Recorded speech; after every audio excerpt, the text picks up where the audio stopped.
seperti janji aku ke kalian, aku akan nyediain materi tentang proses safety management. Video teman-teman di sini pasti udah sering banget dengar tentang safety. Karena dia meledak, semuanya ikut meledak dan seluruh lingkungan pabrik itu bisa kena.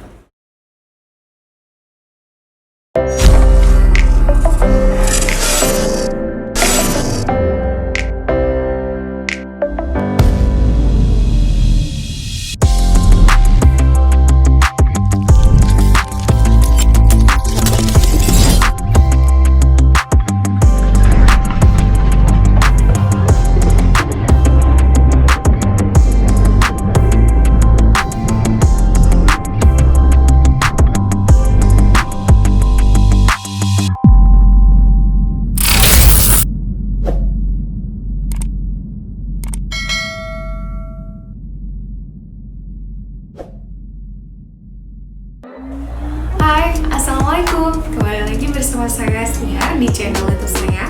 Terima kasih ya sudah mengunjungi channel ini. Dan seperti janji aku ke kalian, aku akan nyediain materi tentang proses safety management. Video ini juga aku buat karena sebagian dari kalian masih menyamakan antara safety management dan proses safety management. Kalian tahu gak sih, itu adalah dua hal yang berbeda tapi saling terkait. Dan kenapa proses safety management itu sangat perlu diterapkan. Dan untuk bisa proses safety management, kita perlu ilmu safety management. Ayo, yang mulai bingung, aku akan jelasin detailnya. Dan semoga setelah kalian nonton video ini, kalian bisa membedain antara mana proses safety management dan safety management, dan yang mana yang harus kalian gunakan skillnya di tempat kerja kalian masing-masing. Teman-teman, mari kita masuk ke pembahasan proses safety management. Saya yakin banget nih, teman-teman di sini pasti udah sering banget dengar tentang safety. Tapi yang ingin kita bahas hari ini adalah sedikit lebih jauh dari safety, gitu ya.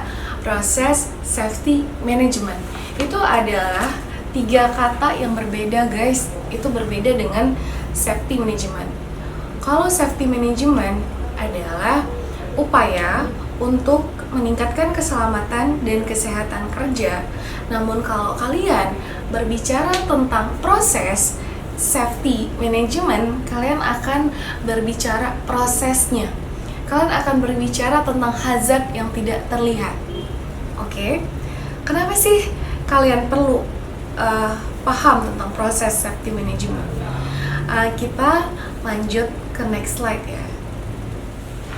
Di slide kedua, kalian bisa lihat ini adalah kejadian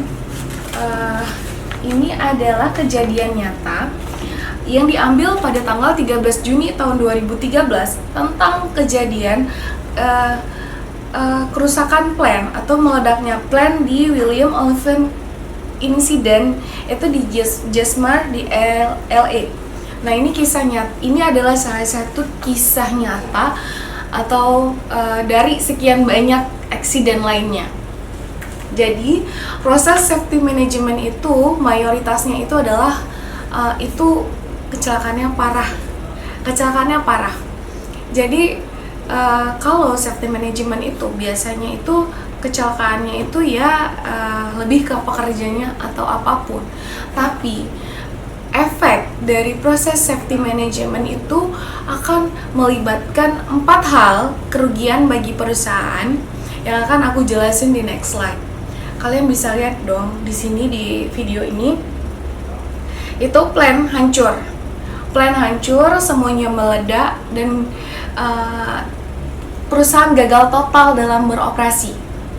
Oke?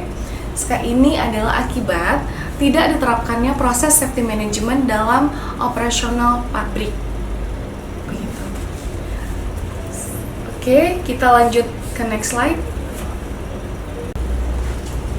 Oke, di next slide aku udah bilang kan tadi 4 item yang akan merugikan perusahaan. Itu yang pertama dari cost, kemudian dari environment. Kalian tahu nggak sih, suatu perusahaan atau pabrik yang beroperasi, ya seperti migas contohnya, itu dia punya efek ketika suatu item meledak itu ada sekitaran radius berapa gitu yang radiusnya tuh jauh gitu. Jadi nggak hanya yang di sampingnya aja kena, bisa jadi karena dia meledak semuanya ikut meledak dan seluruh lingkungan pabrik itu bisa kena gitu. Itu biasanya terjadi di offshore, itu bisa terjadi juga di pabrik profesional migas lainnya gitu yang punya hazard tinggi. Terus manusia-manusianya itu udah pasti akan memakan korban. Manusia-manusia itu juga adalah aset perusahaan loh. Operator-operator yang sudah di training mengeluarkan biaya besar, sertifikasi dan lain-lain. Bayangin, karena adanya accident ini yang mengabaikan tentang proses safety management, mereka bisa kecelakaan. Dan yang paling penting, reputasi perusahaan juga hancur. Karena reputasi perusahaan migas itu juga sangat penting di mata publik. Dan dia tidak akan dipercayakan lagi untuk beroperasi gitu. Jadi akan sangat banyak menimbulkan kerugian bagi perusahaan itu sendiri. Nah guys, kalian udah lihat kan betapa pentingnya proses safety management. Aku nggak memungkiri sih, safety management juga perlu. Tapi kalau kita tidak mulai untuk memahami ke tahap proses safety manajemennya, kita besar kemungkinan akan terjadi seperti gambar yang aku tunjukin tadi guys. Jadi aku mau jelasin detail tentang apa itu proses safety management, dan kalian mulai nih sensitif, harapan aku nih sensitivitas kita tuh jadi lebih tinggi, jadi lebih ngerti kenapa kita harus concern ke proses safety management. Oke, kita lanjut ke slide selanjutnya ya. Baik, sekarang kalian lihat di slide aku, itu aku pisah-pisahin nih kata proses, kata safety, dan kata manajemennya. Oke, proses itu adalah kegiatan dari bahan baku jadi produk. Aku simpelin gini deh, kalian masak nasi nih. Kalian masak nasi, kalian pasti menggunakan beras sebagai bahan baku yang ingin kalian proses. Kalian menggunakan panci yang kalian masak di atas kompor juga. Nah, proses beras menjadi nasi itu juga merupakan suatu proses dengan menggunakan item-itemnya seperti panci, kompor, ya, gasnya dan lain-lain. Nah, itu pendukungnya dan alat-alatnya. Itu dia proses. Kalau safety management saja, kamu hanya fokus kepada keselamatan saja yang terlihat. Oke, tapi kalau kegiatan masak tadi, masak dari beras menjadi nasi, itu nggak kelihatan kalau kalian tidak memahami bagaimana sih prosedur yang benar memasak nasi. Itulah simpelnya seperti itu. Jadi proses safety management itu adalah hazard yang harus kita identifikasi. Hazard itu adalah potensi bahaya yang harus kita identifikasi karena dia rentan tidak terlihat tapi efeknya sangat besar.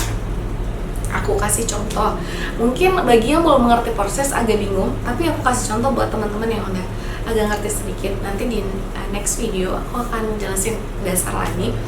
Jadi kalau misalnya nih suatu A, katakanlah kita masak nasi tadi ya, kalau misalnya pancinya yang kebakar, otomatis kan nasinya juga tumpah keluar. Nasi tumpah keluar akan mengenai si tukang masak kan. Nah, kayak gitu. Atau karena temperatur gasnya itu terlalu panas atau kompornya rusak, itu bisa terjadi kebakaran kan. Nah, itu yang aku maksud. Itu tidak terlihat tapi efeknya sangat besar dan perlu concern.